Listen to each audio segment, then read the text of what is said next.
김선민 의원님 질의해 주시기 바랍니다. 네, 정기석 이사장님.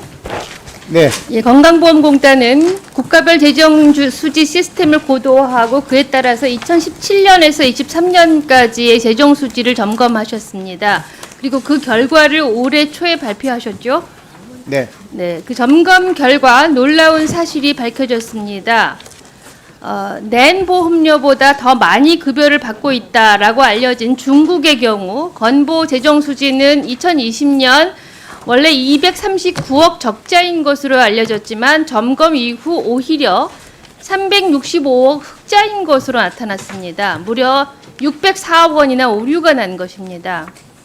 이사장님이 건강보험공단 이사장으로 취임하신 2023년에도 중국에 대한 재정 수지는 640억 적자라고 처음에는 알려졌지만 점검 결과 27억 원 적자로 613억 원이나 오류가 났던 것으로 밝혀졌습니다. 이사장님께서도 잘 아시고 늘 강조하셨겠지만 통계는 정책의 기초입니다. 2020년 중국인에 대한 건강보험 재정 수지가 200억 넘게 적자라고 했던 건강보험의 잘못된 통계는 당시의 사회적 파장을 불러일으켰습니다. 이후 2021년 국민의힘 의원님 몇 분이 피부양자 등록 요건을 강화하는 법안을 발의하십니다. 이 법안의 배경으로 건강보험공단의 잘못된 통계가 제시된 것입니다. 이후 2022년 대선에서 윤석열 후보는 중국인에 대한 건강보험 적자 문제를 지속적으로 거론했고 그 이후 2023년 12월에 외국인 피부양자에 대한 등록 요건 강화 법안이 국회에서 통과돼서 24년 4월부터 실시되어 왔습니다. 결국 건보공단의 잘못된 통계를 기초로 한 법안들이 국회를 통과해서 실시되고 있는 겁니다. 심지어 최근에는 해외 주요국의 건강보험에서 사례를 찾기 힘든 상호주의를 적용하는 법안까지 발의된 상황입니다. 통계 오류 있어서도 안 되겠지만 당시 공단의 해명이 더 기가 막혔습니다.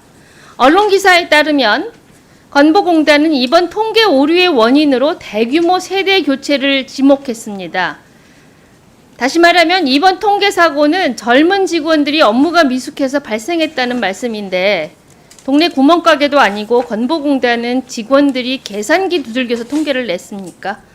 이런 해명대로라면 앞으로 건강보험공단 통계부서에는 나이 많으신 1, 2급으로만 채워두시면 되는 겁니다.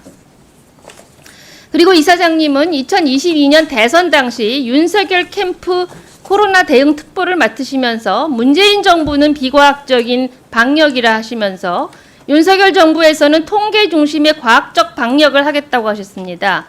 그렇게 통계를 중시하시는 이사장님이 취임하셨던 23년 통계 오류액이 오시기 전 2020년보다 많습니다. 방역만 통계 중심으로 해야 하는 것은 아니지 않습니까? 그동안 중국 혐오, 외국인 먹튀, 건강보험 호구론 등 외국인 차별 논리를 뒷받침해 왔던 건보공단의 통계가 오류였다고 하니 앞으로 건보공단 자료를 국민이 믿을 수 있을지 모르겠습니다. 이에 대해서 이사장님 국민들께 사과하실 의향이 있으십니까? 예, 뼈아픈 지적 잘 새기겠습니다. 저희가 그때 발표할 때 젊은 세대로 교체가 됐다는 부분은 정말 잘못된 해명이었습니다. 실태를 말씀드리자면 네, 나중에 다시 말씀해 주시기를 부탁드리겠습니다. 네. 장관님, 네. 지난 2020년 87조 원이던 건강보험 전체 진료비가 지난해 116조 원을 넘겼습니다. 건강보험 재정 안정을 위한 관리가 필요한 상황입니다. 올 초에 공개된 건강보험공단의 연구보고서를 보면 지난 2010년부터 22년까지의 데이터를 분석한 결과 총 진료비에 가장 큰 영향을 미치는 요인은 가입자 수와 고령화, 즉 제어하지 못할 요인과 함께 병상 수와 요양기관 수인 것으로 나타났습니다. 자세히 살펴보면 입원과 외래로 나누어서 지출 증가의 구조를 분석한 결과 입원 진료비의 경우 인구 1000명당 병상수 1% 증가할 때 진료비가 약 0.21% 늘어나는 것으로 나타나서 병상 공급이 비용 증가에 직접적인 영향을 미치는 것으로 확인되었습니다.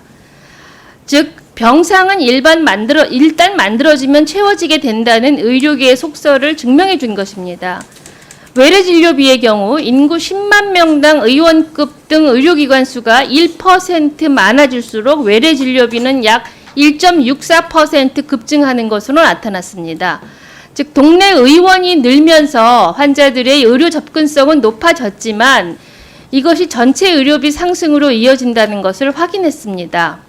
이번 그 연구 결과를 통해서 고령화처럼 통제가 어려운 그런 요인 이외에 병상 수 그리고 의료기관 수와 같이 정책적으로 관리 가능한 공급 요인이 진료비에 막대한 영향을 미친다는 것을 확인한 것입니다.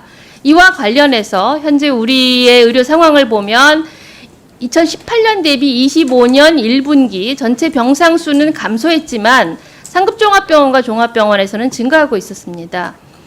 하지만 최근 복지부가 상급종합병원 구조전환 시범 사업을 실시하고 있어서 이번 진료비에 영향을 미치는 병상관리 계획은 있는 것 같습니다.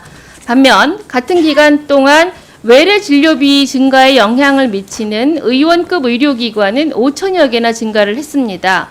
또 의원급 의사들도 13,000여 명이나 증가를 했지만 아직 복지부의 어떤 자료를 살펴봐도 의원급 의료기관에 대한 관리 기전은 찾기가 어렵습니다. 앞으로 이에 대한 계획을 세우실 생각이 있으신지 그리고 지금 계획을 세우고 있다면 어떤 것이 있는지 장관님께서 말씀해 주시기를 부탁드립니다. 네, 의원님 말씀 주신 대로 병상 수나 의료기관 증가에 따라서 의료비 증가에 영향을 미치고 있는 상황입니다. 상종은 구조 전환 사업을 하고 있고 또 포괄 2차 종합병원에 대한 사업도 하고 있어서 병상에 대한 부분들과 또 병상 수에 대한 추계나 관리 시스템은 어느 정도 조금 보강이 되고 있는 그런 상황입니다. 그래서 그런 영향을 좀 보겠고요. 요양병원도 이제 간병비 급여화를 계기로 해서 요양병원에 대한 구조 전환에 대한 부분들도 같이 검토가 되고 있어서 어느 정도 병원에 대한 부분들은 조금씩 관리 기전이 좀 생기고 있어서 모니터링하면서 보완 방안을 마련하겠습니다. 의원급에 대해서는 현재는 신고를 기반으로 하고 있는 상황이기 때문에 의원급의 의료 공급에 대한 관리 기전이 현재는 없는 게 사실입니다. 이 부분은 이제 급여에 대한 심사로 관리를 하고 있는데요. 이 부분에 대해서는 좀 더 연구나 검토가 필요할 것으로 생각이 돼서 그 부분은 좀 더 검토하고 보고를 드리겠습니다.